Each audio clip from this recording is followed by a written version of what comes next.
Okay, I don't know what seventh level is doing, so we're probably going to have to start the show, the podcast, whatever you want to call it.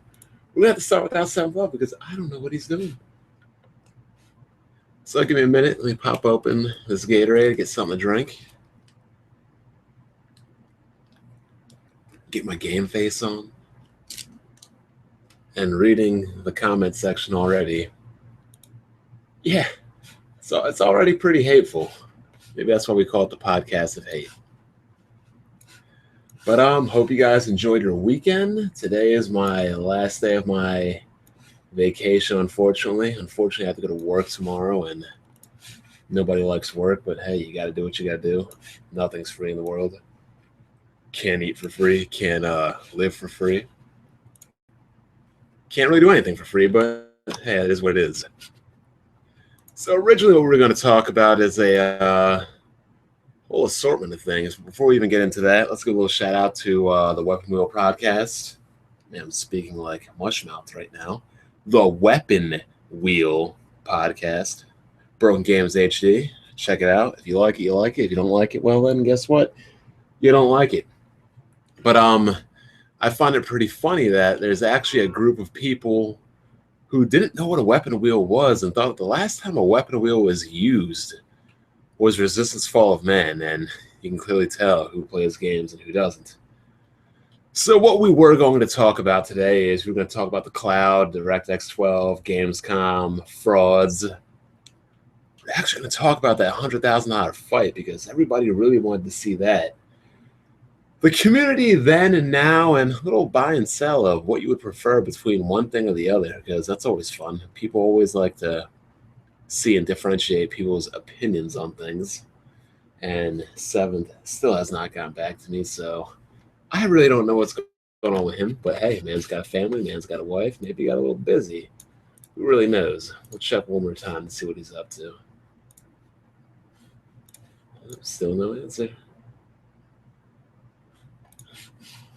Still no answer.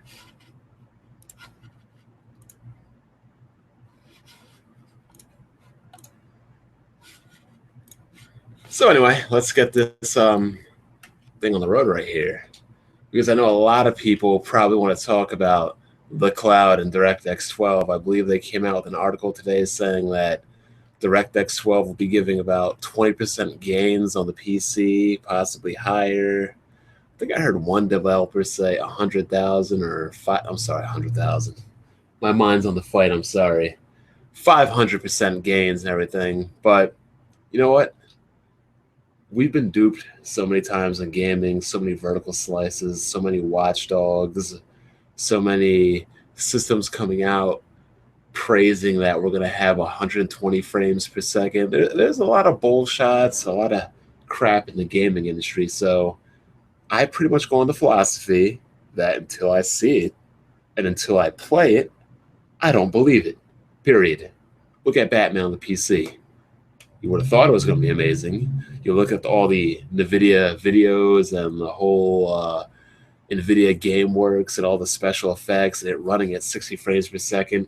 Come to find out, when we got the actual game, it was a broken mess.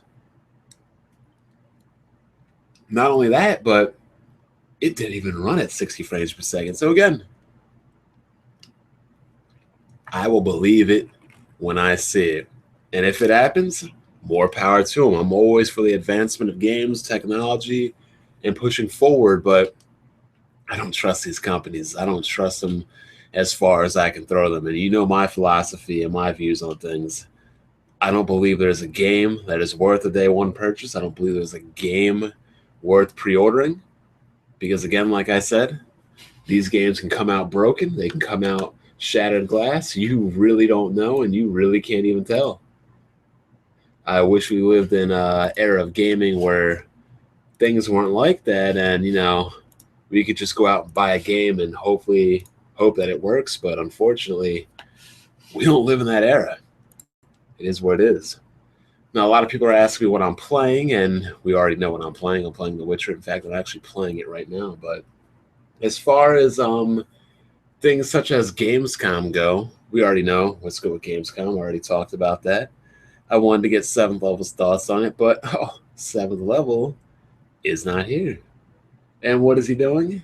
God only knows. Maybe I should get him to call. Maybe I should tell him that the podcast starts at 10 rather than 10:30. Start about a little half an hour later. Maybe that'll get him out here. But let's talk about what pretty much people want to talk about. People want to know about the $100,000 fight, the 20 grand for the winner, 10 grand for the loser fight, and let's take some questions. What are your thoughts on this whole thing? Because you know me, unless I see it in writing, I'm calling bullcrap. I don't believe it until I see it. Unless I have a reputable source or something backing it, I don't believe it. Fire 7th level. Well, I guess we could always get Neo GameSpark to come in, but it might be a little too late for that right now. He's probably doing his own thing, playing his own games. He likes those waifu simulators, those Kingdom Heart type games. And from the Weapon Wheel podcast, that is not something that I am into. It just isn't.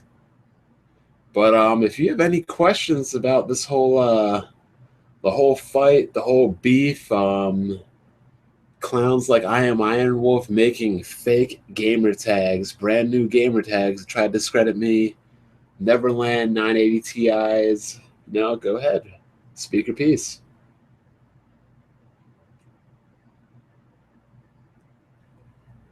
Yeah, exclusive entertainment does not exist, and they're talking about how they want to build a website by Thursday. Let's be real here right now, people. There's a lot of things that go into making fights, making pay-per-views, making licenses, getting fight licenses, clearing people medically for fights, and seeing how Zaire's got like 2 bad knees, a bad back, a bad shoulder, is on all kinds of pills. Would he really get cleared for a fight? Probably not.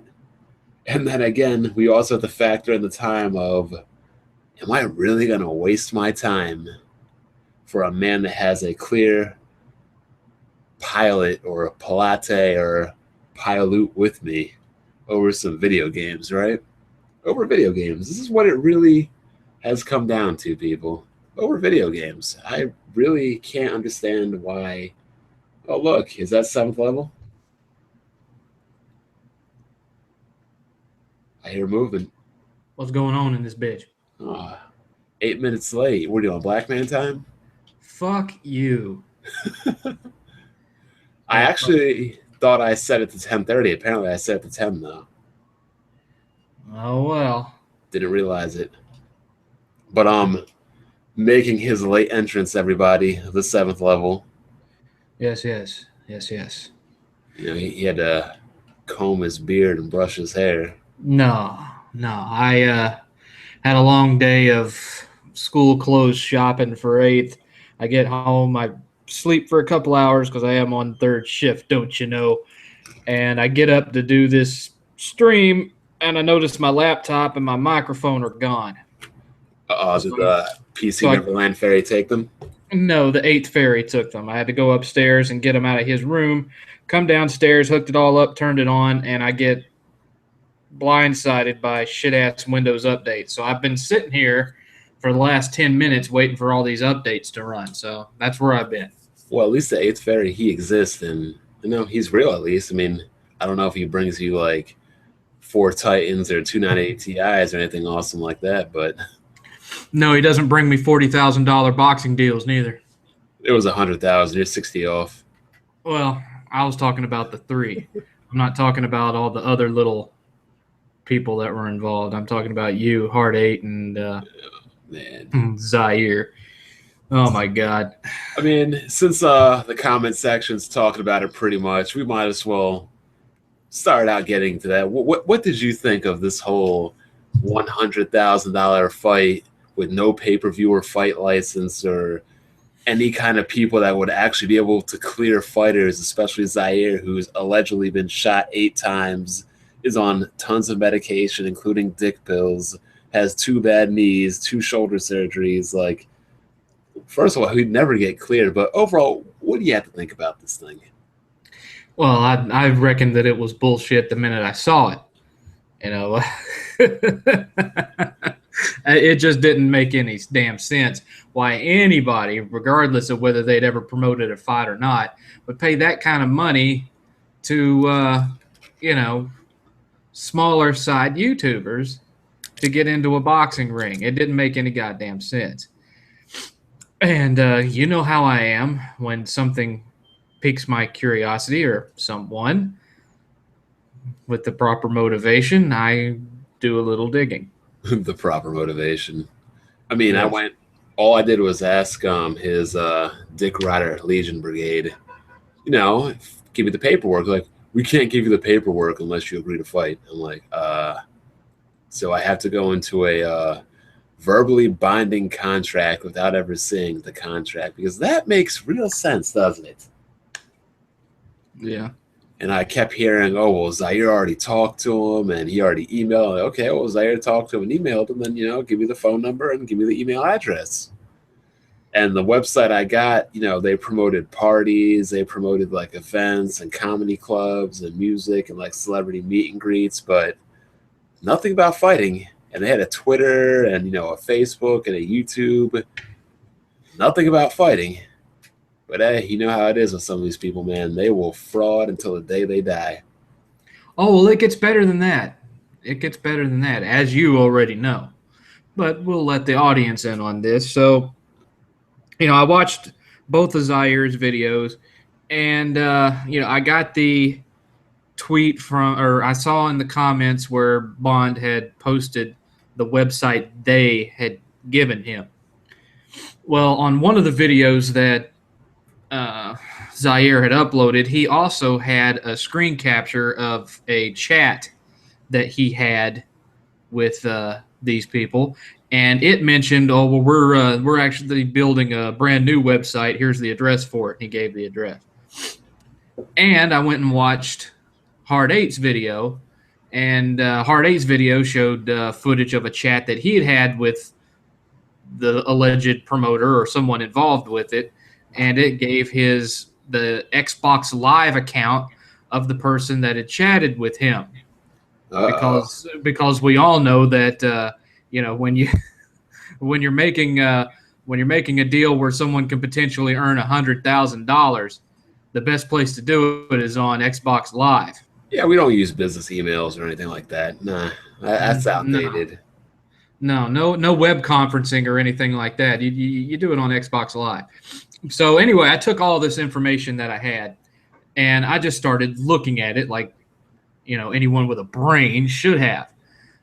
First thing I did was I went and looked at the Xbox Live account that Hard Eight had on his video, and it was an account that had been open for a while. It was obvious that somebody had been playing games with it. It had something like 8,000 G on it, not a whole lot, but somebody had been playing games with it. But it was a silver account. So this guy who was offering all this money to YouTubers can't afford, $60,000. Can't afford $60 a year for Xbox Live Gold, but he can afford to pay Hard Eight $5,000 up front to sign a contract to go box. I'm thinking, okay, strike one.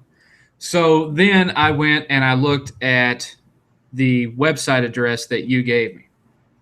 And when you went into the contact information, it had the business address of this supposed, party and live event and celebrity promoter and boxing promoter and blah, blah, blah. Because it did mention fights.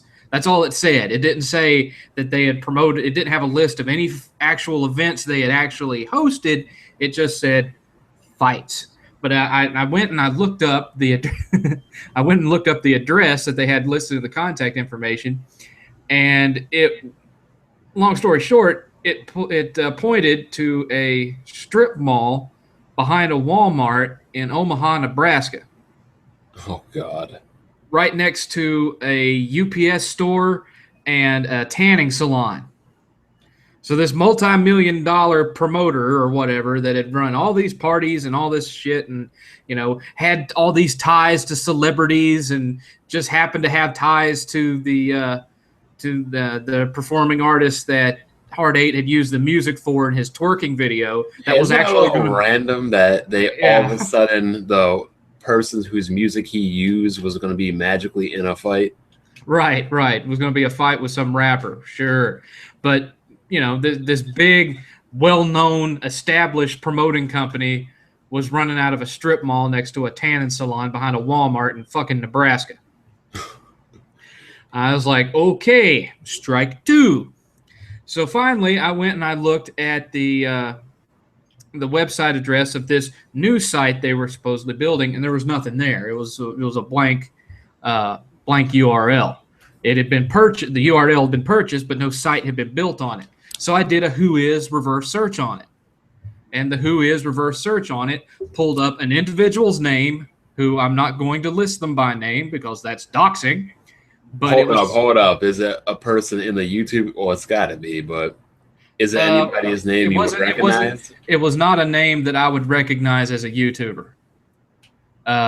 If it is a YouTuber, it's someone who's never given their real name on YouTube. But it was a person who was dumb enough to register the URL in this day and age. It wasn't such a big deal back in like the early 2000s, but in this day and age, to register their URL under their own name and their own home address instead of registering it through like a holding company or something that would only give like a corporate address or a PO box, what an actual smart person would do.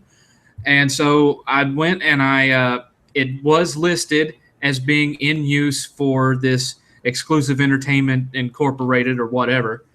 And so I went and looked at the business address that it listed there, and it was a house in the suburbs of New Brunswick, New Jersey.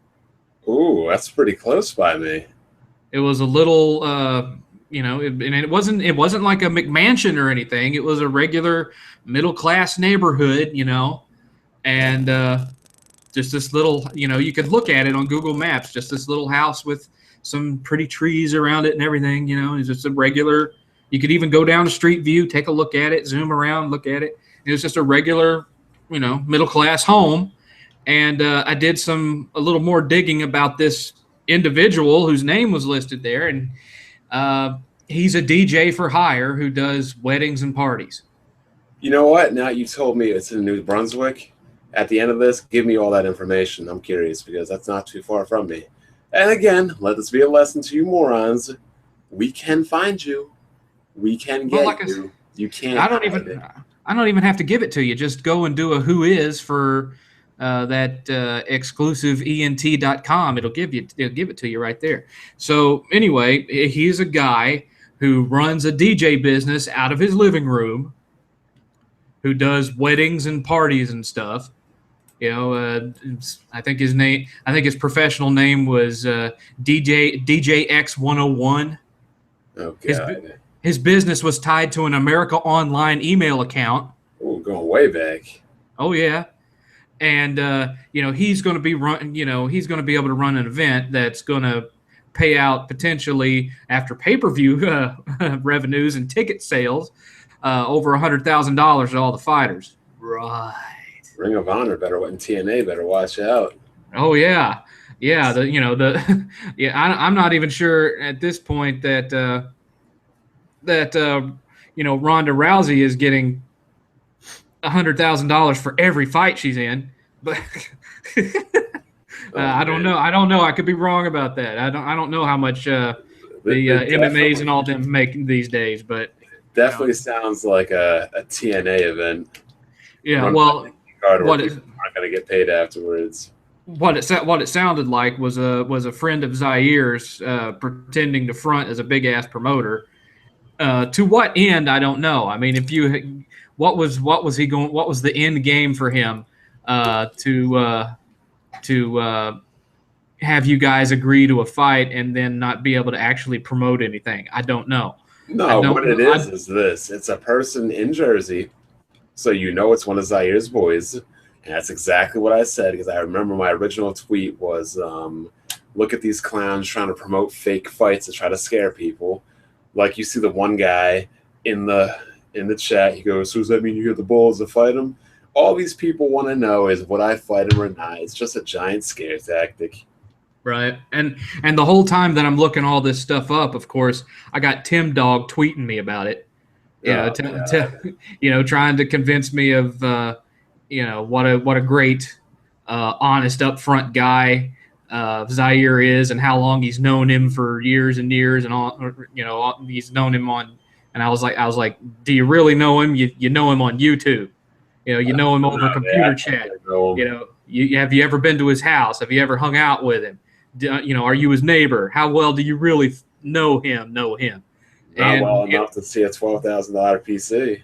And he kept telling me that the fight was legit, and it was this and it was that, and they were going to do it for charity. And I kept telling him, well, I don't think that, knowing what I know about Zaire, that he would be in any condition to be in a fight. And I'm explaining all this other stuff that I know.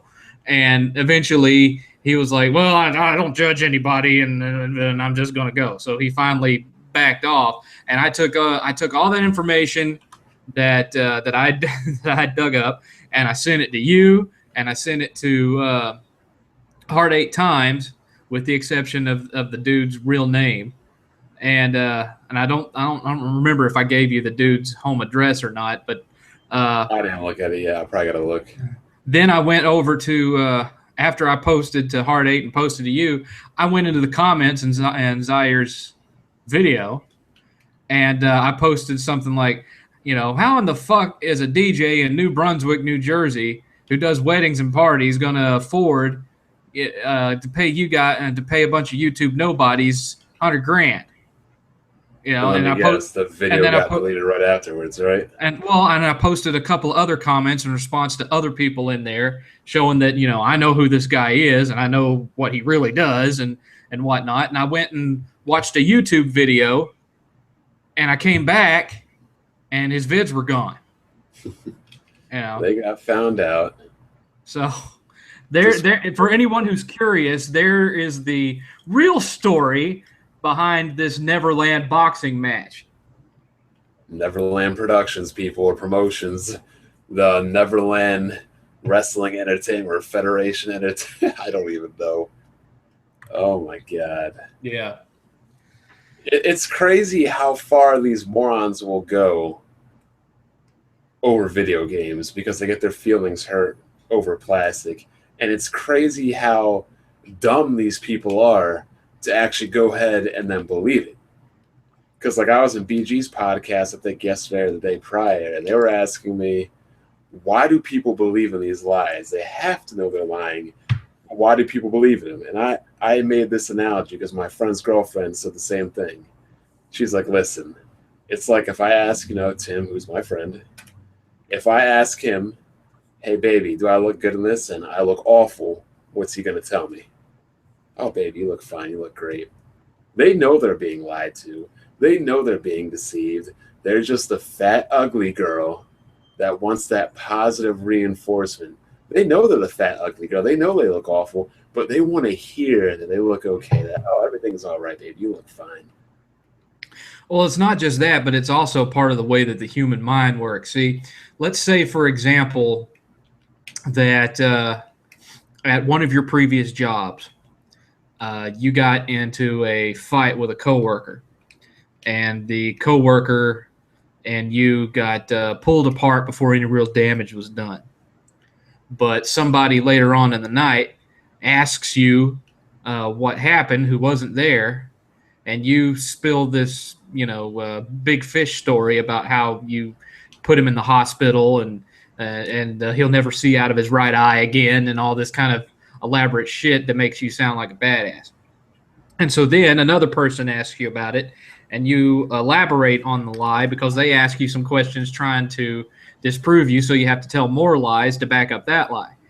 After you've told that story enough times to justify the fact that it actually happened, you tell it over and over again over the course of a few years, and you actually start your brain actually starts to visualize that event to the point where you have an actual memory of that being the way it really happened. So in other words, you trick yourself into believing that it's real. And so and especially, with someone who's on various different medications and things, it would be very easy for someone to tell a lie so often that eventually they actually come to believe it themselves. So they're able to very easily repeat that lie over and over because now they have this completely self-fabricated memory of it really being that way. And I think I can't say anything for sure. I'm not a fucking shrink, but I would say that Zaire is one of those people. Welcome to Zaire's YouTube career in a nutshell, people. But that does make sense because he's on a bunch of medications. Somebody showed me a video where he was actually calling his pharmacist and he was complaining about that wouldn't be enough pills and this, that, and the other, and that only lasts me 2 days. And he literally threw a medication at the monitor, like his last pill and everything. It was kind of weird. Well, you remember some of the older Skype chats. I'm not going to get into details on a stream about it, but you remember some of the Skype chats that he was involved with, like forgetting to mute his mic during certain phone calls. You remember what I'm talking about? Yeah, I just can't believe anybody lives that lifestyle. Yeah, because that stuff, whether it initially goes to an adult or not, that stuff eventually makes it to minors. The streets. We'll just say the streets. Just leave it at that. But it just and that's why people say, "Oh, he's such a great guy and he's a great dad," and I can't abide by that shit, man. That's one of the things. Anything that potentially can fuck up the life of youngers in the street, I guess. That just, I can't abide by that bullshit. I can't. And again, this is conversations that took place not in a stream that I'm talking to you about right now. Do you remember certain videos that I found of certain premises? Yeah, I remember them all. Right. That too. That kind of stuff. Made it, that turned my stomach, and so that's one of the reasons why. Unless somebody asks me things and I'm having to clarify my position on certain individuals on YouTube, I just steer clear of all that because in the real, it disgusts me and I don't want to have anything to do with it. Yeah, I mean... You get what I'm saying? It's come to the point where pretty much anybody that follows, and when I hear the word pony, I'm just I don't even take the person serious and things like that of that nature. I just shut it out completely. Well, that's another one of his bullshit lies. He didn't come up with the term pony neither. That was a NeoGAF term, wasn't it? Well, it started back on forums, online forums. NeoGAF wasn't the only one, but it started on forums back in 2009. System Wars was another one, and basically the reason that term came about was because back then the Xbox fans were the dominant fans on the internet, so they would gang up on Sony fans trying to support their system, and all of a sudden this whole Trey Brotherhood thing happened, and it became where a Sony fan would say this game has the best graphics ever or whatever, and some Xbox fan would insult him and make fun of him or whatever, and then all of a sudden 20 or 30 Trey Brotherhood members would show up and tear the Xbox guy apart, and they started referring to that as Sony Stampedes. Stampedes, oh God. So from Stampede came Sony Ponies because whenever any one of them was threatened, allegedly, a whole bunch of Sony fans would stampede in there and stomp all over whoever it was that was messing with them, and that's where the term came from. Zaire didn't have a goddamn thing to do with it. Because I remember at System Wars, they didn't call them ponies; they called them, it was cows for PlayStation guys. lemmings for Xbox guys and sheep for Nintendo guys. That's how it was. Okay. Well, I know. All I remember. See, I remember it being on several forums. I don't remember specifically which ones it was. I thought that I'd seen some of it on System Wars too, but I could be mistaken because I didn't really participate in System Wars. I would just go in and read the shit because you guys know this stuff already. I got involved with all this when El Presidor came on the scene. And I had found a link to one of his videos in the old Fanboy Friday posts they used to do on Destructoid.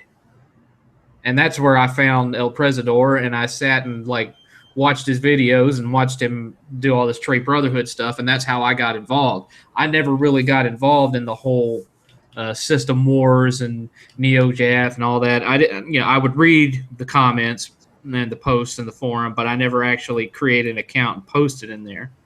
Yeah, I came here because me and MLD used to post on System Wars, so I was like, oh man, he's actually making it here? So I could do much better. So that's pretty much how that came. But let's try to get off this subject soon as we'll wrap this one up. How do you view the community today compared to back then when we first both came here? Pale shadow of what it was. Pale shadow of what it was. There were so many funny guys on both sides of the spectrum there, and some in the Wii side too. Not many, but some on the Wii side. Like Cardi. Or Cardi and that I can't even remember his name now, but that weirdo that would post all of his videos from his fucking bathroom.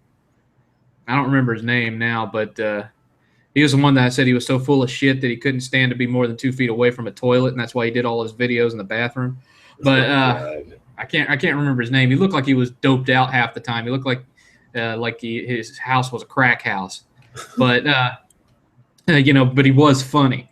And there was Noxious BLD. Oh man, he was awesome. It was X and Bot, yeah. He still posts comments every now and again. He just doesn't make videos anymore. That's a shame. See, back then it was different. It was more fun. Now people want to meet up. They want to fight. They want to shoot you. They want to kill you. They want to bang your grandmother.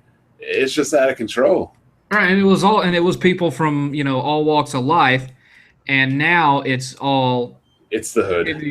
They all want to be. They all want to convince everybody that they're former gang members, and they can fuck you up in the real. And hey, check it out. Here's my gun collection and all this bullshit. Yeah, unfortunately the YouTube gaming community is now it's pretty much the hood. Exactly what it is. And the talent just isn't there anymore. And in a lot of ways, it's on the Sony side too. It's not just these others because we lost a lot of guys there. Hellhound 30X doesn't make videos anymore, and he did some funny stuff. Not General MLD, of course. G. General G, the Supreme General G. He got out of the console war and started doing phone videos. Truth Setting You Free, Truth Now 37. Yep. Well, Truth Now 37. He's come back a little bit, a couple of times, and then just faded away. And I think Rev's crying. He says, "I'm not responding to comments. Lame as fuck." He got married. Truth Now 37 got married, and I think that's pretty much what killed his YouTube aspirations. But he was a good guy, though. He was the one that ran a contest that I won for Eighth to get his first PS3. So the PS3 that Eighth's got up in his room, that was from a contest that Truth Now 37 ran. So I'm always first to say thanks, Truth Now, for that. I've never forgotten it. And believe me, many people think that was fixed just because your house got robbed and all that back then. Just letting you know. Well, that was actually before the house got robbed. That was oh yeah, you are right. That was prior to that. That was when I'd gotten laid off from the job that I was working, and I didn't know at the time if I was going to have money to buy him anything for Christmas, and I just made, it wasn't fixed or anything. I just made a video just like everybody else did, send it to him, and I was the one that ended up winning that contest. That's all there was. You know, he's a great guy. Anytime you ever asked him for help with anything, he was right there. So good dude. And he never took off that Broncos hat, did he? No, he never did. Speaking of hats, here's another question. Did anybody people were always asking me if I was related to him too. Did anybody ever see MLD without his hat on? No, I never saw MLD without his hat on.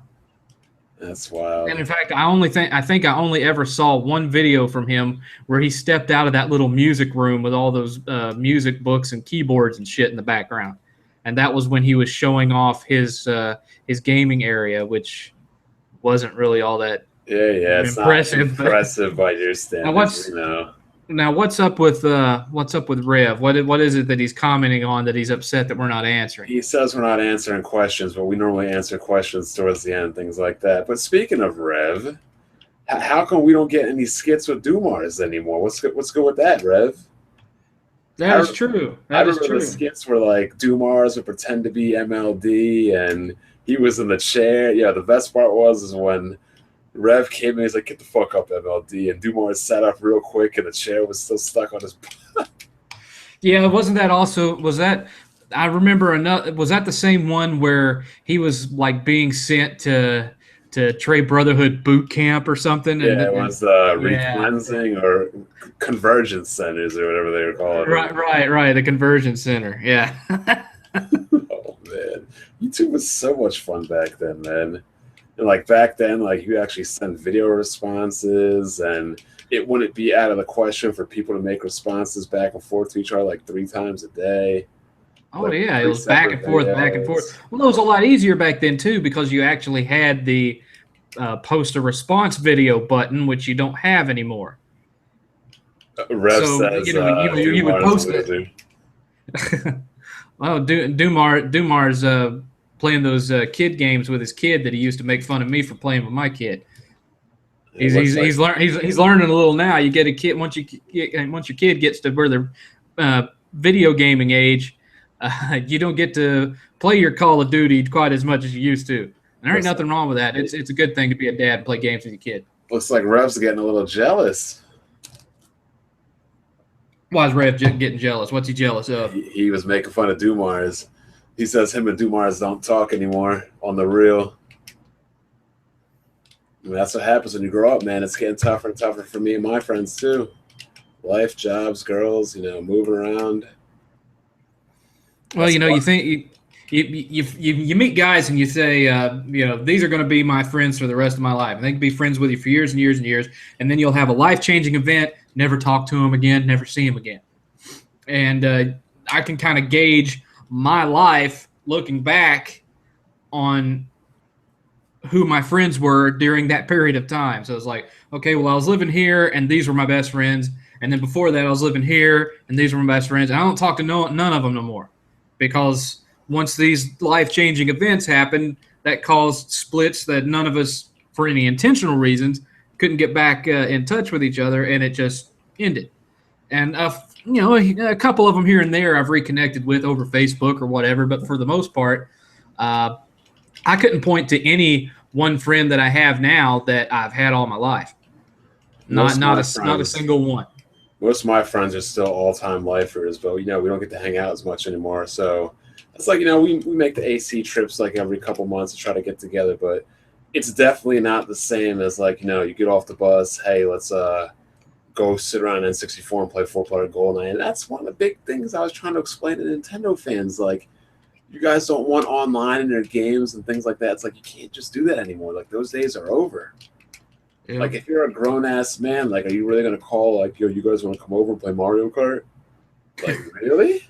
Well, yeah. I mean, I still have the phone numbers of a lot of these people that I grew up on the street and we were hanging out and playing games and going BMX racing and doing all this stuff all year long.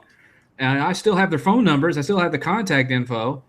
But these are people that have gotten married and they have their own kids and they have their own jobs and they are not the person that I knew when I knew them. So what's the point, What do you have in common at this point in your life? In fact, a lot of my friends, they stopped playing games after a certain point, so a lot of them aren't even gamers anymore. Oh, that sucks. Well, it's, some people grow out of it and some don't. Yeah, I And hear you. I tell people a lot, when it comes to my fandom and my hobbies, I never matured past the age of 17 and don't intend to. It's kind of weird now because, like, I met. You only get old if you feel old. No, I disagree. You get old when you lose your hair and you get gray. Yeah, no gray for me. Perfect hairline. I got more coverage than State Farm. But It's coming, son. It's coming. It's not. My brother's 34. He hasn't had one gray yet. My grandfather lived at 93. He didn't lose any of his hair. Had a whole head of hair. No grays that you can see. Okay. That's what you want to think, I mean, I got bad knees, but you win some, you lose some. But did you happen to see the point that I'm making there is I know people that are 70 years old and are hobbling around with a walker in a nursing home. I know people that are 70 years old that look like they're 40 and they're running around all day long. They stay active. They do things because they still have fun with their life. True. So you can choose to get old or you can choose to live your life. And if you choose to live your life, you'll be healthier and it'll be visible to people because you just won't age as fast. True.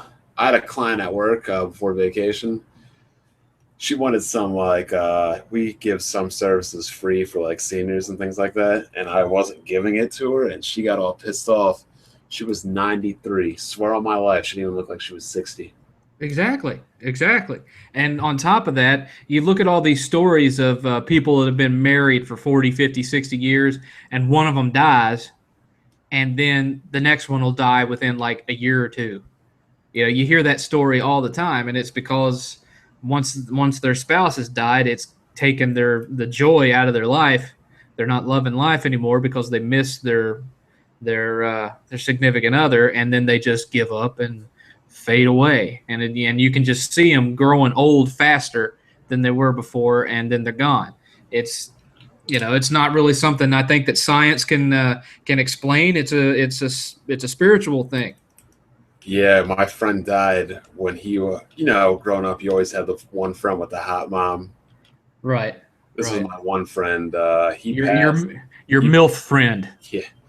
So unfortunately, he passed when I was in 6th grade. He got hit by a car in Florida. His mom, like literally in a span of weeks, aged probably like 20 years. It was ridiculous. Yep. It'll happen. It'll happen. It happened to my mom. I mean, my dad died in his sleep, and it took a very bad physical toll on her that just increased until its inevitable conclusion. But yeah, anyway, good. Last thing on the whole community thing before we stop. Did you see that one video where that guy had a fat gamer in Super Brothers in a wig? Talking about he's got girls. He's got a pile of loot with me. No, I don't think I saw that. You'll have to link me to that later. Oh man, some guy, he can't listen. If I ever have kids, if my kids ever talk like that, I'll smack the mess out of them. This guy can't. Oh man, it kills me when. I guess I won't name him. I'll name him later. But he was telling me that he can't stand anybody who can't speak the language properly. And by that, like, not like foreign people, because, they're always going to have accents. But, like, you're born in here, born American, whatever, and, like, you just continue to butcher the language. It's kind of inexcusable. I mean, how do you pronounce problem as Paiute? That doesn't even sound remotely close to the actual word. No. And it kills me because all these people in the community that act like morons are, unfortunately, 99% black. And people can say whatever they want about it. That's the fact of the situation. That's what it is. It wasn't like that back when MLD was in charge. Which just ended no, it wasn't. Who just ended at that. Which I'm not saying this at all to be racist at all or prejudiced, but it makes me think of the jokes that you used to see on TV like on Simpsons, or maybe not even Simpsons, but other shows where it was the whole thing where the one black family moves in, and then you see all the white people flee in terror to other neighborhoods, and then it's an all black neighborhood all of a sudden. The phrase "there goes the neighborhood," right? Right, there goes the neighborhood, which it's not a true thing, really. That's something that's been blown out of proportion. That I mean, I told a story on my stream the other day about when I was a kid and what happened when the first black family moved into my neighborhood. But it didn't result in some mass exodus of terrible racist white people fleeing the neighborhood or anything like that. There were some unfortunately racist things that occurred involving burning crosses in the yard, but nobody fled their homes, nobody moved out. But that kind of when you start talking about that, where it's like all the guys like Noxious and MLD and all them moved out of the console wars, and then it seems like a lot of the people that replace them are black, and I don't have an explanation for that, and I don't have a problem with that, but it makes me think of those gags that you used to see back in the 90s about that. The crazy thing is, though, even every OG that's still around here, like me, you, Rev, yeah. None of us are like entrenched on a side anymore. We just take it for what it is, face value, have fun, and are entertained by it. Well, I still anyone that watches my intro knows that I'm still pro Sony. I'm just not doing the Trey Brotherhood shit anymore. That's what I'm saying. Well, a lot of people are pro something. I'm pro PC, but I'm saying like there's no longer like back then the console war. It was like a giant meta game. Now I just look at it as something like pathetic social rejects do. I just like comment on it like, come on, you got people in their mid-30s like riding or dying and like looking at these presidents and corporations as like sports teams and athletes. I'm like, Jesus. Now, I mean, every now and again, if somebody says something incredibly stupid, I'll throw my Sony hat back on and I'll knock them down a notch or two. Like one of these chats that Super Brothers had with this what's the guy's name? I don't even know his name. Who's like not Fat Gamer, but that other guy that he does streams with every now and again. Oh, the other guy who makes fun of Sony all the time and says they have no games, and later on the podcast will come around and say, "Oh, Nintendo has no games." So that guy. Week. I can't remember his name, but anyway, he was in one of Super Brothers streams. And he was making fun of the fact that Tearaway, a Vita game, was being ported to the PS4. And he made a comment that I'm paraphrasing because this was weeks ago, but he made a comment about how dumbass Sony was having to use cell phones and iPads as a second screen for the game because the PS4 couldn't replicate Vita's second screen. I was like, Vita's second screen? The Vita doesn't have a second screen. The Vita doesn't have a second screen. Oh, my God. And I almost made a video on it, but in the end, I didn't bother with it because sometimes people say things that are so dumb that you feel like you shouldn't even have to make a response vid, that people in the comments ought to, think, wait a second, does the Vita have a second screen? Again, like I said before, these people will feed into anything as long as their agenda and their emotional egos are stroked. They don't care. These Xbox fans, they're like social justice warriors. And these channels that they crowd around, like Crap Gamers channel and Zaire's channel, those are their safe spaces. They need a safe haven, yeah. Yeah, you're always hearing about social justice warriors talking about how we need a safe space where we won't have to worry about people harassing us, which basically means we need a hug box that we can hide in so that we don't have to hear people correct us when we say dumb shit. And we don't have to hear people disagree with us and express opinions of their own. because that's what social justice warriors do. Is anytime that they say something stupid and you say, well, actually, based on this and this and this, stop harassing me. Well, you know what it is. Any opposing opinion is harassment now. It's fucking hilarious. It's like it's like a harking back to the 90s. And you had that period in the 90s where Bill Clinton was getting in trouble for getting his dick sucked in the White House and all this shit, and everything started to kind of turn more conservative again, and you started hearing this term politically correct. Yeah, and, I did not have sexual relations with that woman. Right. You couldn't call somebody mentally retarded anymore. They were differently minded. And, you didn't have someone who was crippled or an invalid anymore. They were differently abled and all this stuff. Well, that's come back again in full force. And these people who don't know how to defend themselves, don't have thin skin, take everything as offensive, that's what these Xbots are like. And so they crowd around the feet of the biggest Xbox guy they can find, and they'll actually white knight for them. Like I sent you a screen grab of some guy that you were talking to in comments, and he went running over to Zaire and posts a comment, and Zaire is like, "Hey Zaire, I just owned Black Bond in his comments. Look at this." Is that the guy that had like the white and black mask avatar icon or whatever? Yeah, it looked like it had horns or some shit. Yeah, I've seen that. Yeah, I don't understand that mentality. I mean, in the Trey Brotherhood, we were all clown around, joke around, talk to each other, and cut up and whatnot. But you didn't really see ass kissing like that, It's true. These guys there was a few here and there that were kind of El Presidor worshipers or what have you. Digital puppet. But you didn't see. Oh yeah, First prize winner. First prize winner. First person shooter player. That guy was such a remember that one? Maybe the best in the world. Who knows? That one video Rev made where he was doing the impersonations of it. Oh my God. That was epic. But I talked to that guy off YouTube before, and I had decent conversations with him.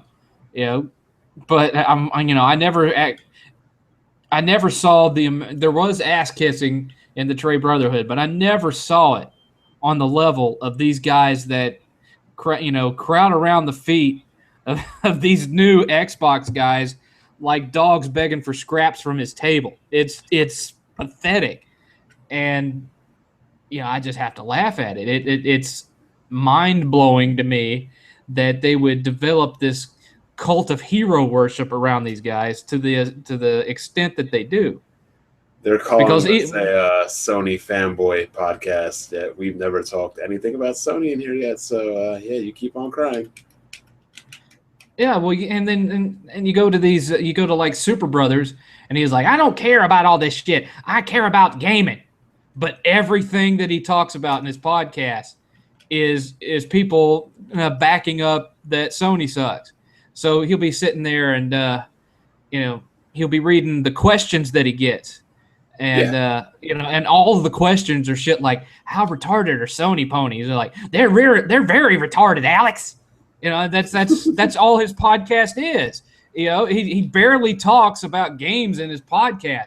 You go to one of mine, and I did one for over 4 hours, and it was answering questions about old shit and answering questions about different games and what I thought of this system, what I thought of that, what were my memories of this or that. And all of his questions are all about how much dick Sony ponies suck. Yeah, I try to talk about like retro stuff on BG's podcast, and like when I would name a game, people were like completely clueless on the game. Well, that's probably why I don't get invited to other podcasts, because a lot of these guys that talk about how big into gaming they are and all this kind of shit, the background ain't there. But then again, I'm older than a lot of the guys in this community too, so. But I mean, I'm talking about N64 PS1. They were like, huh? I'm just like, oh, man. Well, the sad truth of the matter is that a lot of these guys got into it during last generation, and that's as far back as their history goes. Yeah, I mean, the last gen was 10 years, so when you think about it, yeah. Yep. What's crazier, though, is I liked last generation more because, I owned all the consoles, but Right. people were more prone to play games. Like, I could play games with True Set Me Free and Treasy. I could play games on the 360 with, like, Hellhound and Brodeo. Right. Now, if you ask anybody to play games, they get all super offended. They won't play you in games. They act like playing... Remember that show, Reboot? Yeah, I remember Reboot. They act like playing a game is like Reboot. Like, if you lose in the game, you die in real life. Yeah, like in Tron. Yeah, that's how they treat it. I don't know, man. Well, it's not. It's because they're afraid of losing, and they're afraid that you're sitting there capturing it all with your capture card. Yep. They don't want to get humiliated in public. Which I don't understand why they think they would. It's just gaming. I mean, and you see, the thing of it is that the only games that people that do that kind of shit play are player versus player first person shooter and fighting games. Pretty much. And fighting, I've always been open and upfront about this. Fighting games have never been my genre of choice. I mean, the only fighting game that I've spent any extensive amount of time playing was Mortal Kombat, and even then. People didn't like playing me in Mortal Kombat because I always played with Scorpion and I'd spam the fuck out of him. I was always doing because I was really fast when it came to teleporting back and forth off the screen. With that behind the back teleport punch, right? Yeah, I was always zoop zoop punch, zoop zoop kick, zoop zoop use the chain, knock him up. I was always just back and forth, and I'd spam the fuck out of that move, and these guys that had way more experience playing the game than me would get their asses handed to them, and it would piss them off because they knew I wasn't any good at Mortal Kombat. I was just spamming, the move set that I'd bothered to memorize from Scorpion. I never spent a whole lot of time playing Street Fighter 2. I enjoyed Street Fighter 2, and I could, I'm good enough at fighting games where I can recognize which ones are good and which ones are shit. But it's never been my genre of choice. I enjoy playing it against other people locally, but I don't consider myself anywhere near competitor level when it comes to fighting games. I think the one that I was probably the best at was the original Soul Calibur on Dreamcast. I was good. I was good with just about every character on that game, but that game was way ahead of its time on a Dreamcast on a home console. Right, but even then, I don't play the fighting games enough to where I would be up on a level where I wouldn't probably get my ass handed to me more times than I want. So imagine this era of gamer back in the days of the arcade. Would anybody have even played, or the arcade just up and vanished right away because nobody would play anybody? Well, that's what drew those, and the multiplayer co-op games is what really drew people into arcades once you got into the 80s. Prior to the 80s, it was mostly one-on-one experiences. You had or not even one-on-one, but one-player experiences. You had Galaga, you had Pac-Man and Space Invaders, and then even into the earlier periods like games like Spy Hunter and stuff like that. A lot of the games were primarily one-player experiences, and then you got to the era of Double Dragon, and that's Double Dragon and Contra, and that's when it started becoming a multiplayer experience. And you had games like WWE Superstars, and you had the football games that came out that you could play, like Cyberball and High Impact and all that kind of thing. And then, of course, you had the fighting games. Now, the original Street Fighter, yeah, you could play against another person, but the original Street Fighter was ass. That game was a fucking fail in every respect. But so that didn't really take off until Street Fighter 2, and then after Street Fighter 2, of course, you had all the SNK machines, those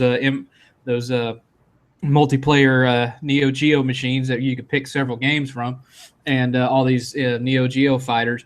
And then, of course, from there, you transition to Virtua Fighter, which led to Dead or Alive, which led to Fighting Vipers, which led to Soul Calibur, and on and on and on and on and on. But yeah, long story short, if if a whole bunch of businesses decided to reopen arcades now, it's the multiplayer games that would draw people in. Yeah, because you could walk into an arcade and you could see a group of friends playing Ninja Turtles together, and they're playing their multiplayer Turtles in Time and X-Men the arcade game, Captain America and the Avengers. I have an arcade that has all three. Final Fight and all that stuff. But the ones that always had the long lines were the fighting games. And you'd walk up and you'd see people standing in line, and you'd see all these quarters lined up along the side of the machine where people had put down their quarter to be the next one up. That was the big draw. Today's gamer would not have been able to survive during the arcade era. Period. No. They're too scared to play anybody, too scared to play anything. Well, that and the fact that, there are some people that talk a big game nowadays that would be less likely to trash talk when they're standing right next to the person they're playing. And because you got to prove it, and with money on the line. Right. You had to pony up to the bar. You had to put your cash down, and you may be walking out with a nice little extra pay to do whatever, or you may be walking home without lunch money for the next several days. That's just the way it went. Either you had what it took or you didn't. Pretty much. So what did you think about Gamescom?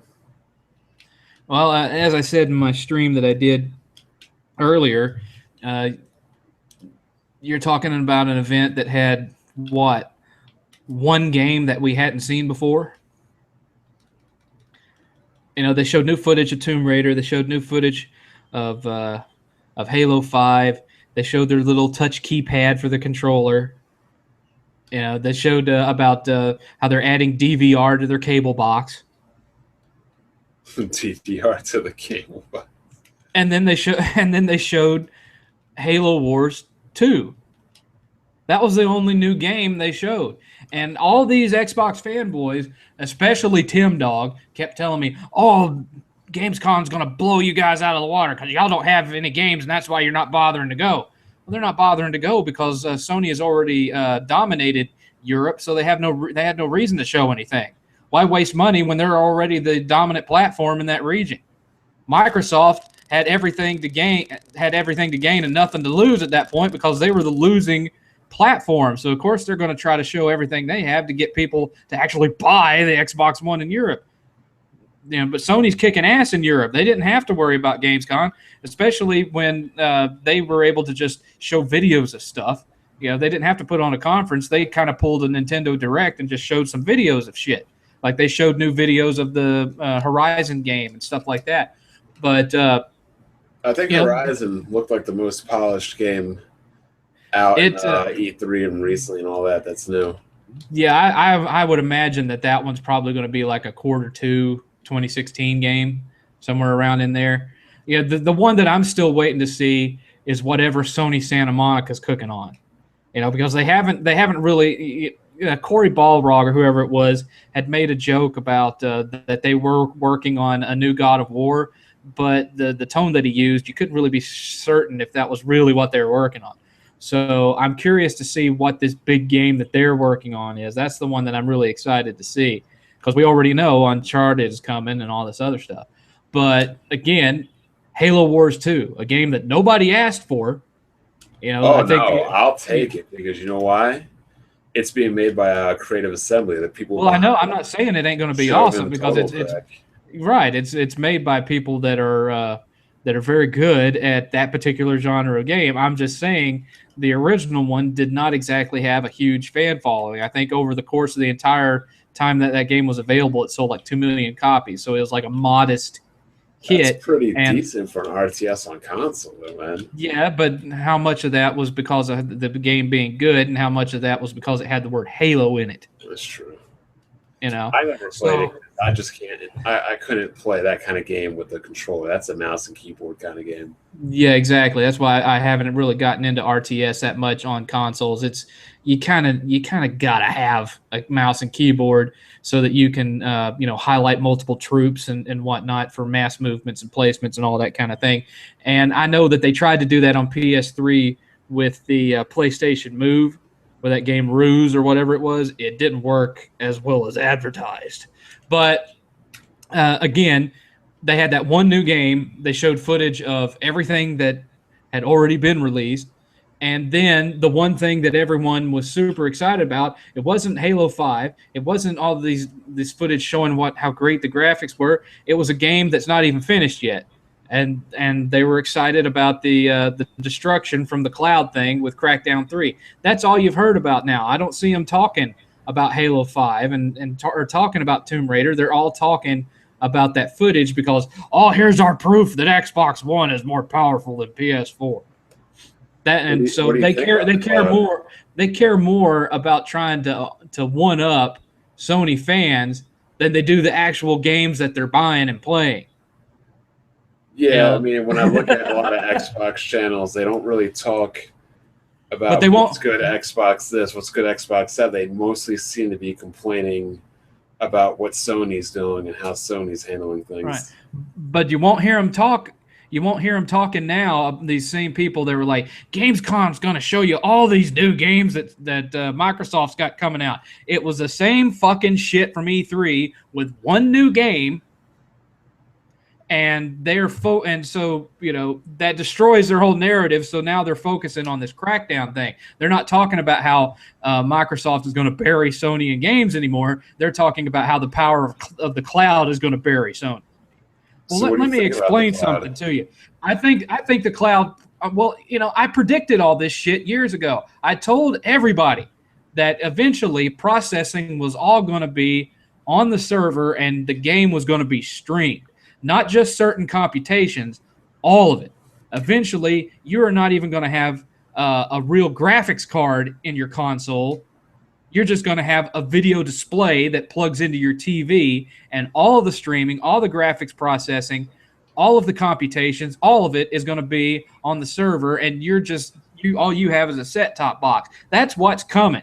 And this is the first step to that. Yeah, it'll eventually come. It's not something that Sony couldn't do if they set aside enough servers to do it themselves. They could. It's not some super secret mystical computer functioning that only Microsoft knows how to do. Cloud computing is a very common thing in this day and age. It's not some brand new super secret ultra top behind the scenes kind of shuffling around that only Microsoft can do. Other companies can do it if they think that it's worth the investment to do it. And that's, Microsoft has always been more bullish about bringing in this full digital distribution model than Sony has. Sony is going in that direction now, but it was always Microsoft leading the charge on that. So it doesn't surprise me that they're the first to have cloud computations for certain mathematical functions over the cloud. That doesn't surprise me at all. Kind of makes you wonder why that's probably why they wanted the whole DRM thing and always online from the start. Is probably where they're trying to go. But let me equate this, okay? This is obviously an impressive technology. It's not a new technology, but it's an impressive technology, and it has interesting applications for gameplay. Even though this is something that's only going to affect the online competitive mode. Anybody that's not connected to the internet that's playing Crackdown 3 on the single player is not going to see all these massive, fully destructive environments because they're not connected to the cloud, so they're not going to get it. Which, if you think about it, that all points to what Microsoft was originally wanting to do, which some of these Xbox actually are trying to deny Microsoft ever wanted in the first place, which was an online-only console. I mean, the original concept for the Xbox One didn't even have a fucking disk drive in it. It was they were wanting to jump straight into digital distribution, and the way this game is being developed, which it's been in development for a while now, kind of shows the direction they were trying to go in. But the point being, as of right now, this is not a technology that Sony can replicate. But if you look back 2 generations. Time out. Hold up. Coach Hardache came in. He's going to timeout. Can I get the floor? Go for it. 7th, can we please hear Blackburn at some time in this goddamn podcast? Jesus Christ, man. Can you let this man talk? It's not my fault. It's not my fault that I know more than him, son. Yo, you gotta take a breath or something, man. You got to breathe, man. Jesus. I'm sorry, bro. I'm sorry. I've had a big chunk of caffeine because I sleep during the day. I had to fucking wake myself up for this thing. Listen, relax, man. Relax, all right? Shit, we trying to watch the podcast, but all we hear is you. Can you? Wow. I can't help it. I'm a compelling and interesting personality, son. Oh, you didn't say compelling because, you know, there's another group out there that claims they're the most compelling podcast around.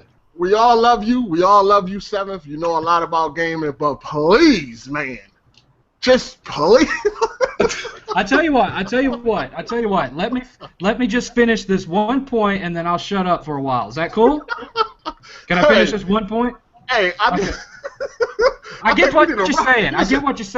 I get on a tirade, and and the train never stops. I know that. Oh, we need a referee in this motherfucker, man. That's why some of you didn't ever like me coming into the Skype chats, because I could easily drown out people. I understand that. I understand. All right, let me just ask you one question. Have you ever heard of Bump and Jump? Bump and Jump, yeah, it was available on multiple consoles. There was a version. I've got a version of it on ColecoVision. There was a version on NES. It was in the arcade. That was okay. It was an overhead racing game where you could bounce over cars and shit. Yeah, I remember it. Okay, all right. Yep, that's what I thought. Yeah, Bond ain't know what that was. Well, you know, Bond's a youngin. All right, Bond's a youngin. Man. I'm just all right, man. You know, keep it going. I promise. After I'm at this point, I'll let him talk. Okay? I mean, as soon as he starts talking, you just be blah, blah, blah, blah. I mean, goddamn. All right, that's cool, man. That's cool. I get you. I get you. Man. All right. I'll holler at y'all later. All right, take it easy. I'm sorry, listeners. I apologize for being massively more knowledgeable than Black Bond and being more compelling and more entertaining. I apologize for that. One of the only people that can say they're more knowledgeable. Well, that's because I'm seventh. But anyway, I'm going to finish this one thing, and that was, if you look back the generation before that to the Xbox, when the original Xbox came out, it had a more powerful graphics processor than the PS2. It had more games that you could play online with Xbox Live than the PS2. It had all these innovations that made it more powerful and more compelling as a game console than the PS2. PS2 still won that generation. PS2 still had more and better games than the Xbox. And in this case, they're more neck and neck, with the exception of this cloud thing. As far as their technology goes, you know, when it comes to offline games, the PlayStation 4 seems to be a little bit more powerful when it comes to graphics processing. But it's the system that has already been embraced by the majority as being the system of choice. And cloud computing or not, I don't think that that's going to be enough to to get them out of that gap. You're talking about a 10 or 11 million console gap now. People, you know, regular gamers might be more. They doubled them. Right. Well, regular gamers, not diehards like you and me or fanboys, but regular gamers don't care that one game will have prettier graphics than the other. They care about which games are the most fun and which games are the ones that capture their imagination the most. And that's going to be who really wins the generation, because whoever comes up with the most creative and diverse library is going to be the one that ends up being the winner. And so far, Sony is so far ahead. Xbox could come out with a new feature and function every day, and it ain't gonna make a difference. So it's a very compelling technology, and you know, I'm sure if Sony had the funds to spend on it instead of spending everything they've got on putting new games out for the system, I'm sure that they would have it replicated and duplicated by the end of the year. But things being the way they are, if they can fix their financial issues, it wouldn't surprise me to see a version of cloud computing on a Sony console in the near future, if they were able to allocate the funds to do it.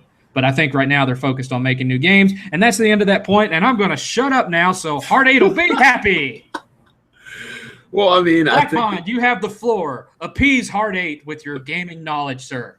I think they are trying to dabble into the cloud a little bit, just in a different way. They're really doing it with the hell is that? The PlayStation Now.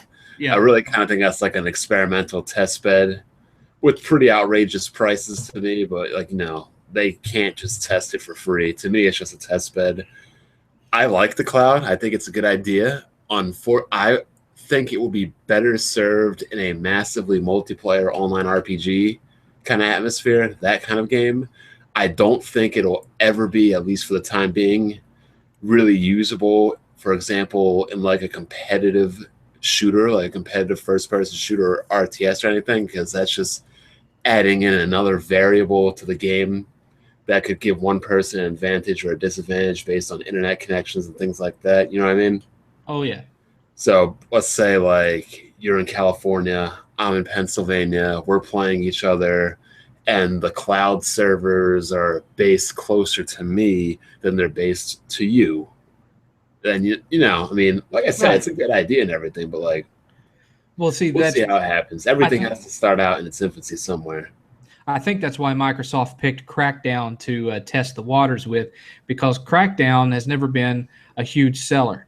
It has a dedicated fan base, but not, Crackdown 1 and 2 didn't exactly set the world on fire sales wise. They certainly not on the level of Halo, and so they're figuring, well, if we put this technology in and it ends up being this massive clusterfuck because people don't have the internet connections to be able to support it, we can quietly sweep it under the rug because not that many players will have seen it. That, and it's not exactly like a competitive game. Like, you're not going to see Crackdown at like an MLG or like, you know what I'm saying? Like any kind of thing like that. Oh, no, not at all. Not at all. It's got a die-hard cult following, but really it's more of a niche title.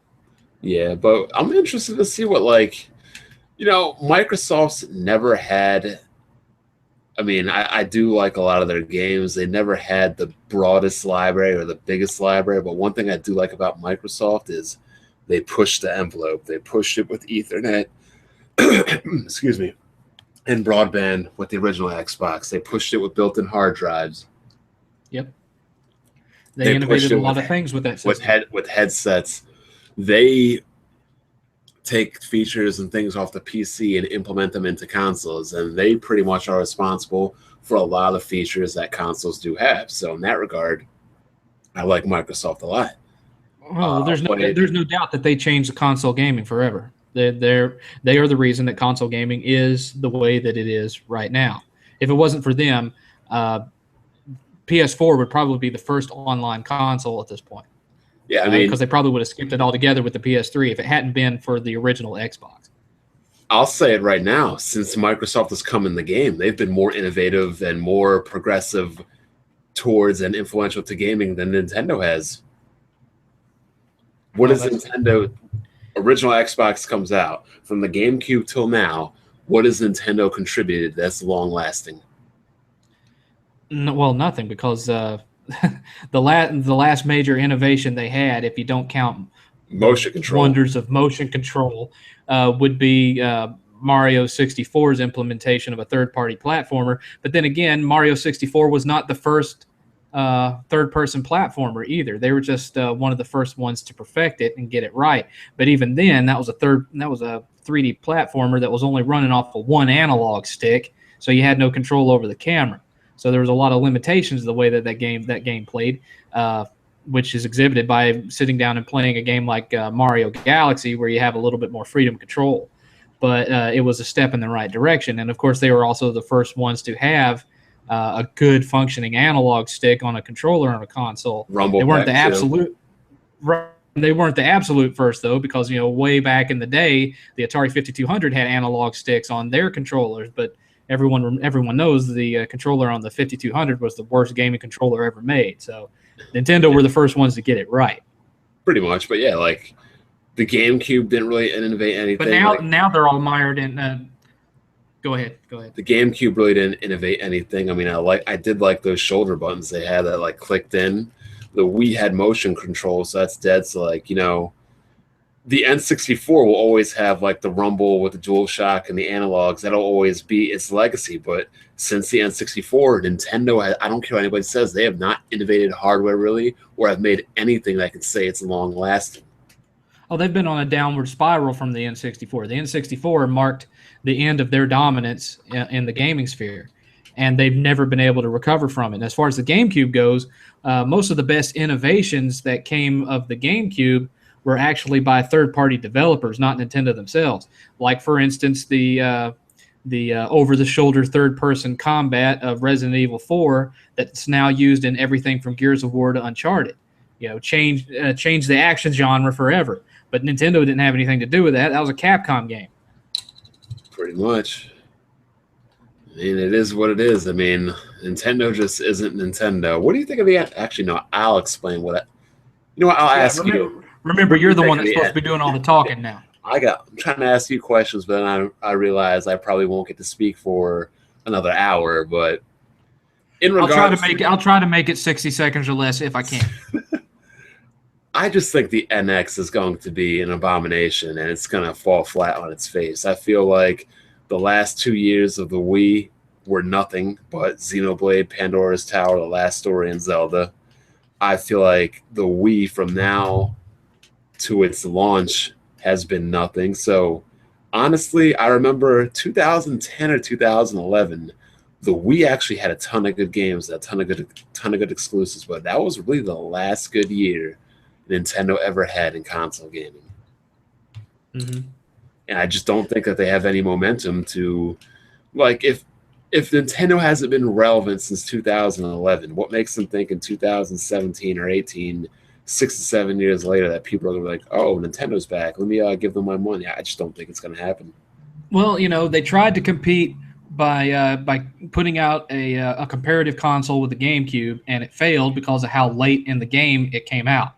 That's one of the main things. That, and it didn't have a lot of third-party support. It had some good third-party games, but let's face it, the PS2 had all of the third-party support, or most of it, and that's why it failed.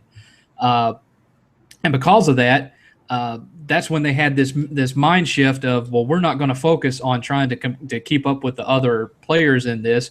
We're just going to focus on the gaming experience rather than how it looks. And that was the mentality behind the Wii. We're going to put out a dirt cheap console that barely has graphics better than the PS2 or the GameCube, and we're all going to focus on the motion gimmick. Well, that worked so well for them, even though it died after 2010 for the most part, that they tried to do that with the Wii U.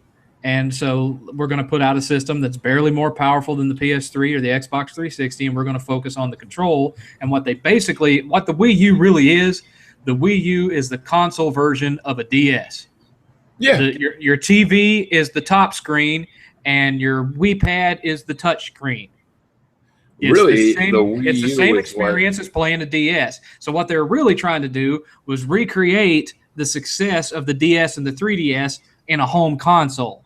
That's their mindset now, and that's why you have all these rumors floating around that the NX is going to be this hybrid console, handheld, all-in-one thing, because that's kind of what they were trying to do with the Wii U, and instead what they ended up doing was creating the next Dreamcast. Really, the Wii U is what the Wii should have been. That's the system that should have been competing with the 360 and the PS3. Oh, absolutely. And so then you have these rumors going around that the NX is not even going to be as powerful as the PS4.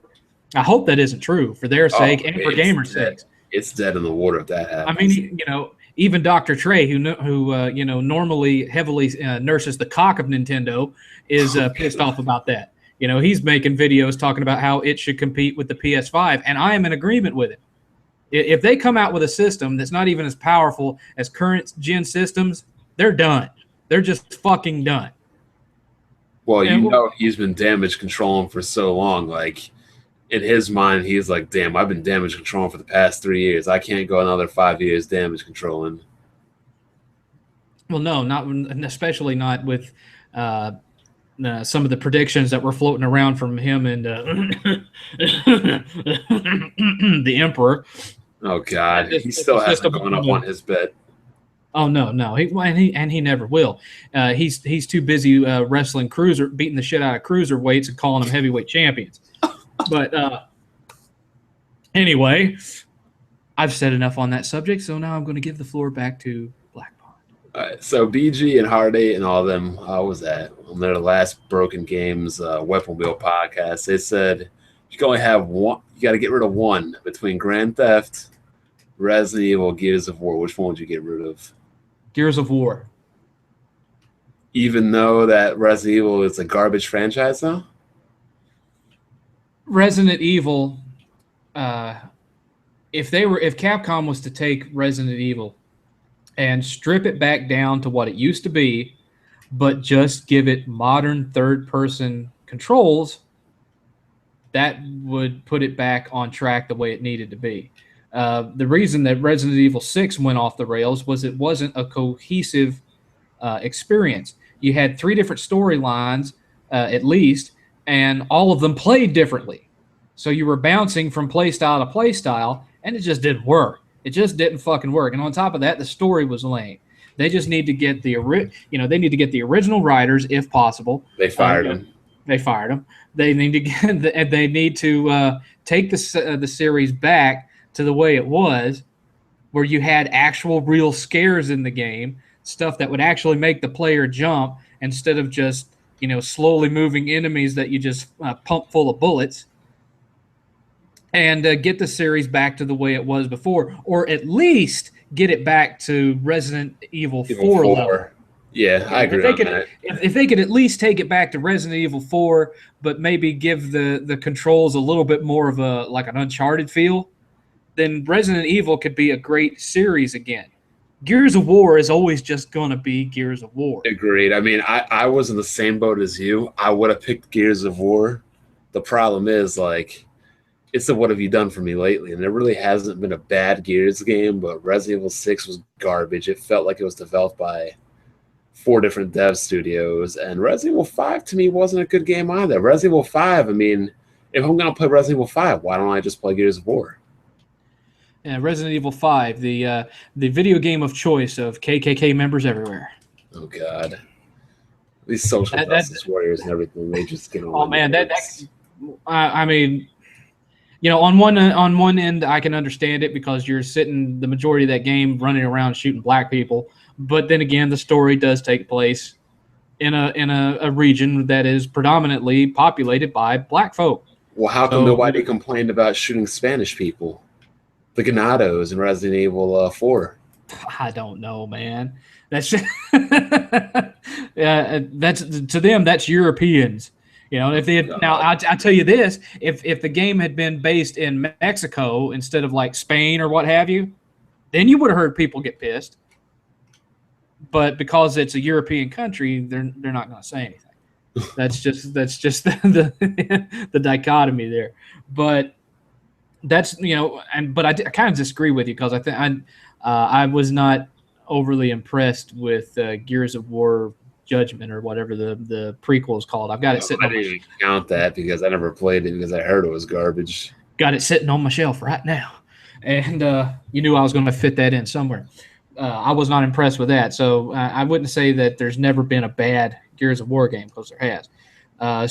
For me, Gears of War prequel was Microsoft's God of War Ascension. I heard that was bad too. Everybody's making these lame duck franchises just to kind of milk more money. Well, it's like every time. I don't know why, but there was kind of this push for prequels during that period, and I think it was because they didn't want to come out with their actual next iteration of the series because they were holding that for the next generation of consoles. So it's like, oh hey, well let's rush out a couple of prequels to keep games on the shelf, and that's how you ended up with Gears of War Judgment and God of War Ascension. And there wasn't anything wrong with the way God of War Ascension played.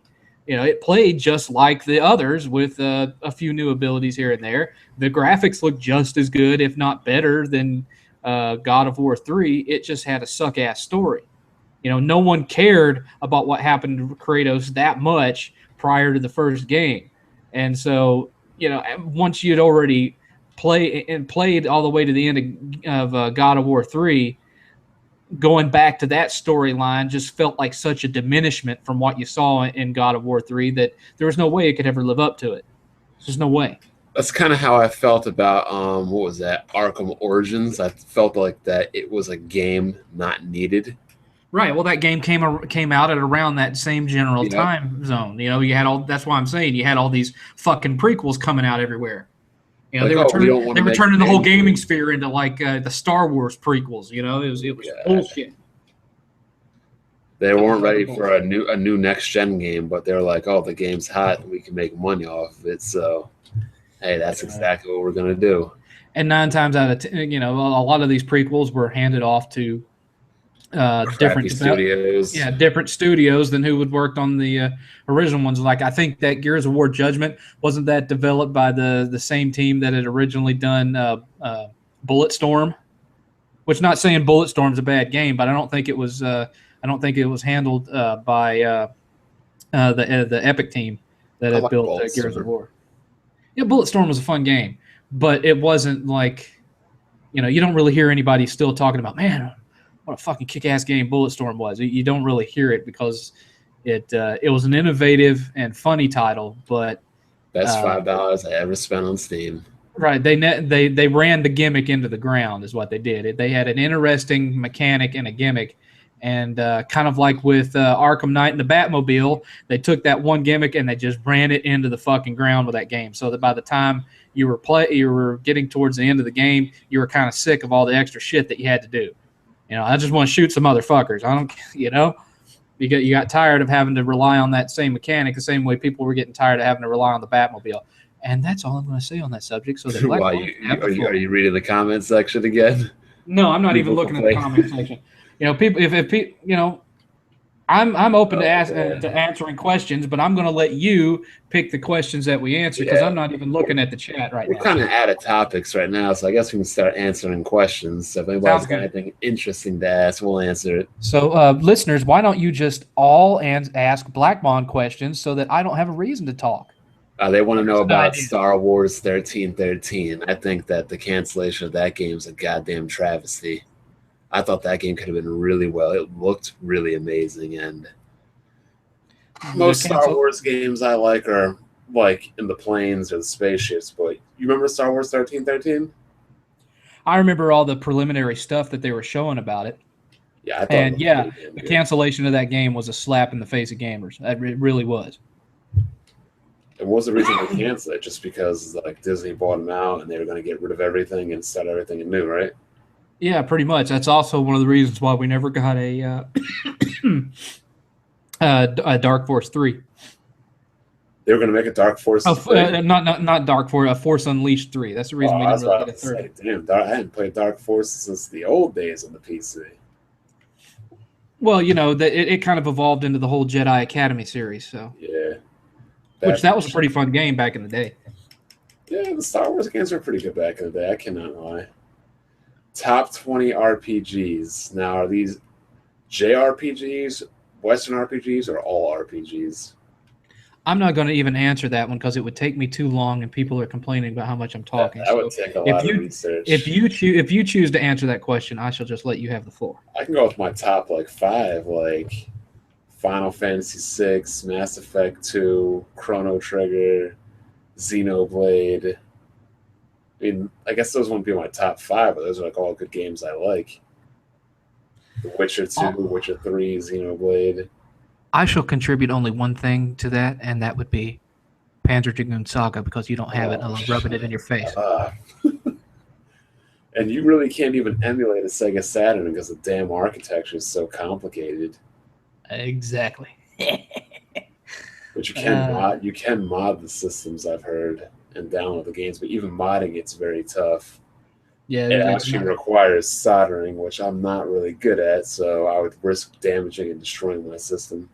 Right. Then even someone like me that works on PCs, if you're going to be soldering, you probably want to make sure that you have at least 1 or 2 backups of that console before fucking around with soldering the shit.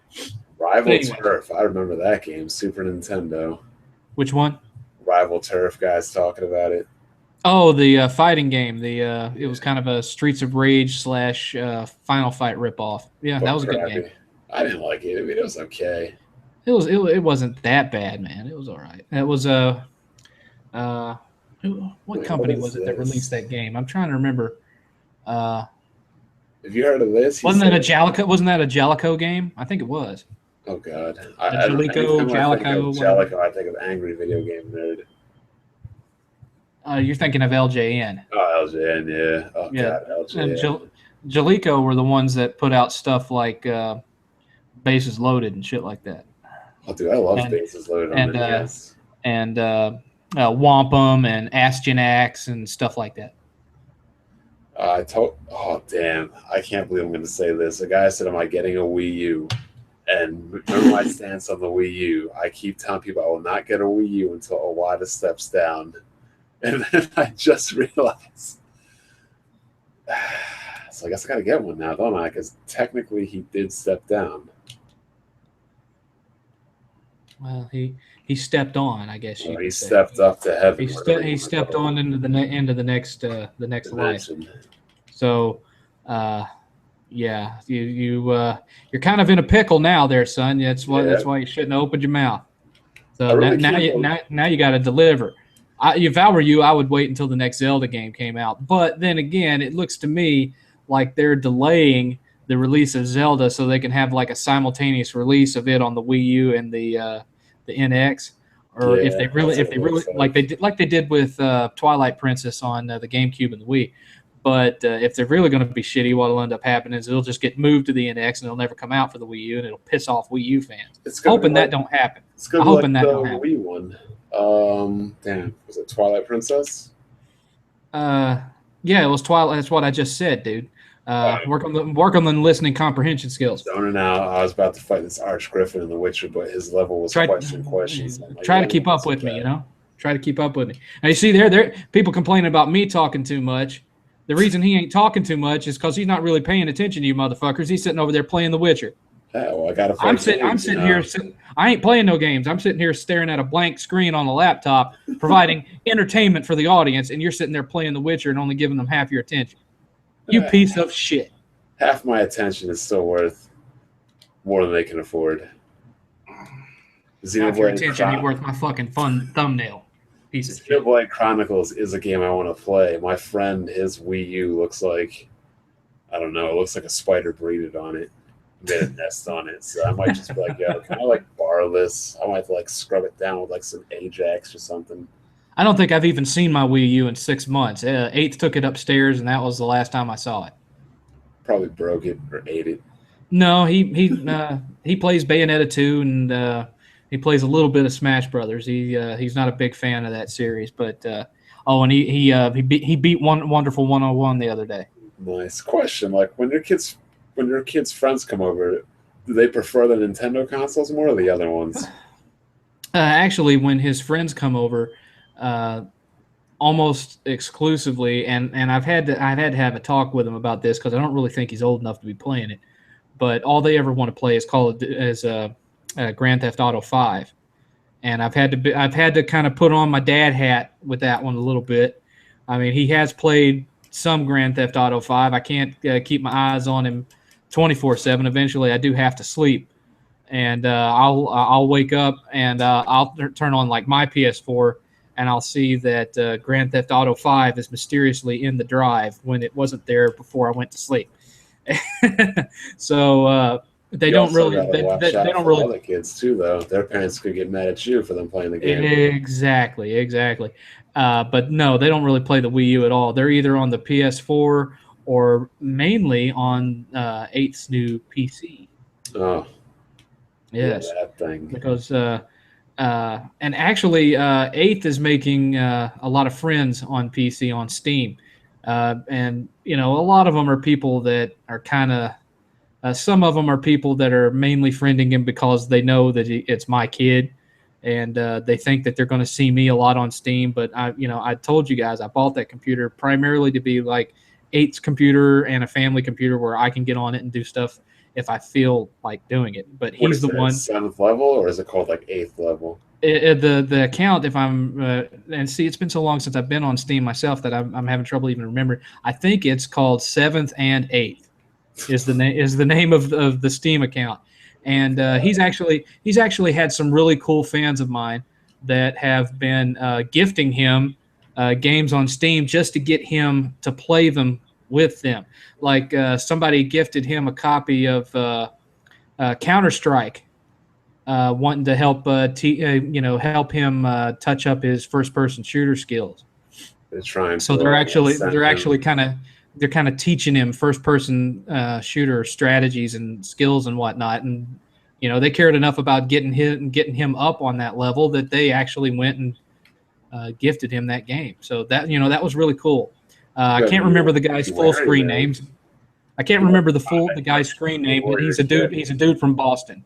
He's one of my fans, and he's from Boston. He's got that thick, go down to the bar and park my car accent, and yeah, but he's cool as fuck. I mean, we played some Rocket League with him the other day, and he's a cool dude, and he's just one of the guys that Eight's been interacting with. So, I don't have a problem. Like that game.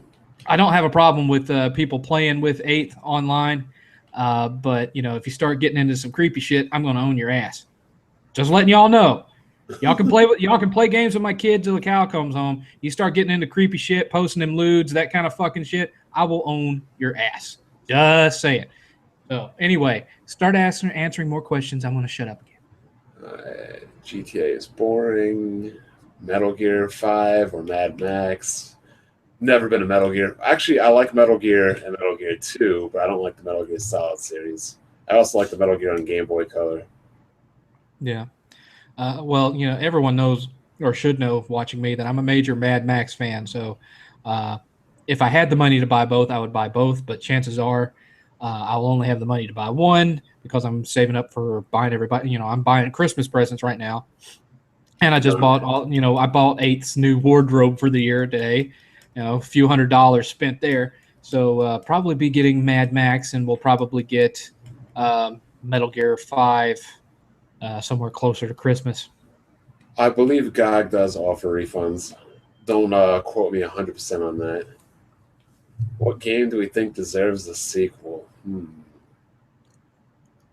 It's like game this generation, last generation of all time. So I can name a lot I think deserves sequels. The World Ends With You, Ogre Battle, a new Chrono game. But you see, the problem with asking for a new sequel is this. All the parts of Shining Force 3 we never got to play. Give me a Shining Force 4. The problem Give me a Phantasy Star 5. Yeah, or even Phantasy Star Online 2 localized in America. But the problem with asking for sequels is the dev team may not even be there. The original guys may not be there. Like, if I ask for a new Devil May Cry, look what we got. Because Kamiya's not there anymore. He's over at Platinum Games. Exactly. So if I ask for like a new Devil May Cry, I'm getting a crappy game. Pretty much. I would like to see a new Garou Mark of the Wolves as well. That'd be good. That'd be interesting. I would like to see a new Champions of Norath. Eternal Champions. Yeah. That'd be a pretty interesting one. Let me look at the shelf. I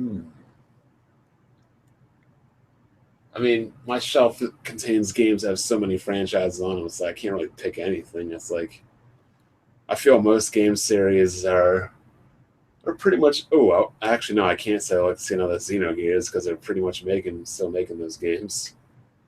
Yeah, I really can't say anything I'd like to see a sequel to be honest. No. I think when you've been gaming for so long, everything's been done a good amount of times that we're not exactly like real thirsty for any kind of like sequel, you know what I mean? I would like a new side-scrolling Ninja Gaiden from the original development team. Fuck that. I don't have time for that. You don't have the skills for that, is what you mean. No, I don't have time. You might as well ask for like a new Double Dragon 3, like a Double Dragon 3.5 or something. God, I hate that game. What do you think Level 5 will release on PS4? Will it be a Dark Cloud 3? Threads of Fate is pretty good. Darkstalkers is good. See, this is what people don't get, and what a lot of those people on the non-compelling podcasts don't get. why the PlayStation 4 sells more than the Xbox One. It appeals to more people, and that's just the fact. The Xbox primarily appeals to Americans.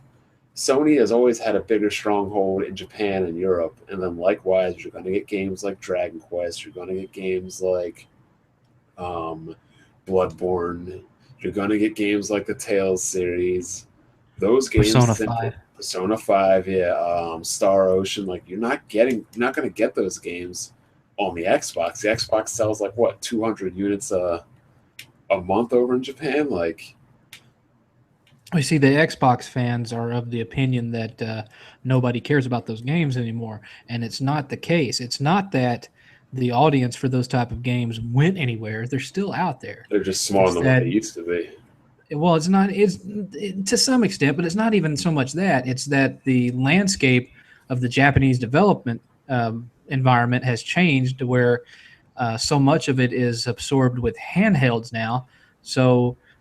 A lot of the Japanese RPGs that are getting made are ones that are guaranteed on a return by cashing in with a popular anime license over there that none of us know anything about, or very few of us know anything about. So you end up with a bunch of games from some of the bigger anime stuff like One Piece and whatnot, but then you also end up with stuff like Hyperdimension Neptunia and obscure little franchises like that over here has a small cult following. Like that. Right. They're over here, they'll have a small cult following because, the anime is not all that well known over here. But over there, where it's a big hit on TV or whatever, it sells better. And so, you're not really seeing as many of the huge JRPG franchises as much. And so it's not that the fan base went away, it's that the flow of the games went away. You look at the PS3, it has a shit ton of Japanese RPGs on it and continues to have new Japanese RPGs coming out for it almost on a monthly basis. It's ridiculous how many JRPGs are on that system, but none of them are, Breath of Fire or Final Fantasy. I would like to see a sequel to Breath of Fire, not Dragon Quarter. Oh my god, I would too. 5. But yeah, that was a great series. It was. I would feel more comfortable with a PlayStation over an Xbox because like the unique games to Xbox I can mainly get on the PC. The unique games to PlayStation pretty much are just that on PlayStation. Mm-hmm. And you know what I say? Yeah. I don't have any problem. If I think it's coming, I will wait for the PC version. Yeah, it's true that there's there's not as much of a market for Japanese RPGs, but again, it's mainly because people are just waiting for ones that they care about. If you don't think that a new, for example, Illusion of Gaia, or a new Legend of Dragoon, or a new Vagrant Hearts, or any of those kind of Vandal Hearts. I'm getting the Vagrant story mixed up. Sorry, I messed up on that one. I meant, I got the two of them mixed up because they both start with the letter V. But if you don't think that those kind of games would draw a lot of interest, you're crazy. Do you realize how many people ask for a new Legend of Dragoon? Yeah, and that's one. Every time I do a stream, somebody asks me, "Would you like to play a sequel to Legend of Dragoon?" Well, of fucking course, I'd like to play a sequel to Legend of Dragoon. Hell, I would play a sequel to Beyond the Beyond if they'd fucking put it out. Beyond the Beyond. Yeah, I went way back on that. There's a lot of games I like to go back on the wall and play. Mainly, I just pop my PlayStation 1 games. Or my PS. Oh, mother effer. I just realized something. I typically put the games into my PC and play on those like EXPSX emulators. That way I can like up-res them to like 1080p, so like kind of bearable. Right. Just realized this new little tiny PC I have doesn't have any optical drives. Uh-oh. It's okay. I got a USB external DVD CDRW though. So that's okay. I can do that there. But yeah, there's like I wish like I don't know. There's a lot of games I'd like to go back to and play, or they're like a real rough around the edges. I wish there was like ways I could like bring them with me. I really wish the day comes when Steam is supported on iOS or Android, and like not like the big main games, but there's some games like what's that one game you race around with like the music and stuff? Damn, I can't remember. Or like things like Bit Trip Run. I wouldn't mind playing those like on my phone. You know what I mean? Yeah. Things like that. Yeah. What do you think about Scalebound? People are talking about that. I honestly don't think it's anything special, to be honest. I'm still on the fence about it. Based on the footage that they showed, it could be great or it could be a clusterfuck. Who knows? I mean, it just kind of depends. I mean, if I see the game and it's fun, of course I'm going to buy it. Of course I'm going to buy it. I have everything. Why wouldn't I buy it? But I haven't made any firm decision on that. It's kind of hard to decide whether a game's going to be good or not before you've actually played it. So, once I get my hands on it, then I'll know for sure. But one other point that I wanted to make about the previous thing about Xbox fans and nobody cares about JRPGs anymore. I was about to get right to that. They all of a sudden care about Scalebound, and they're also caring about whether or not Final Fantasy VII Remake is going to be released for the Xbox One or not. It will be. I mean, nowadays, like, there's really no point to make an exclusive anymore unless you're being paid to make it, because the systems are so identical. And the games that Sony gets exclusive, like a Bloodborne and things like that, are primarily from Japanese developers, or games you're going to get, like, for example, Dragon Quest would not sell for dick on an Xbox. All right. Well, the reason there's some question with Final Fantasy VII Remake is because no version of Final Fantasy VII has ever been on an Xbox console legally. Yeah, you're right. The only place that it was ever ported to was the PC. And Yep. so a lot of people out there are thinking that when they say it releases on PlayStation 4 first, what that means is eventually it'll come out for the PC.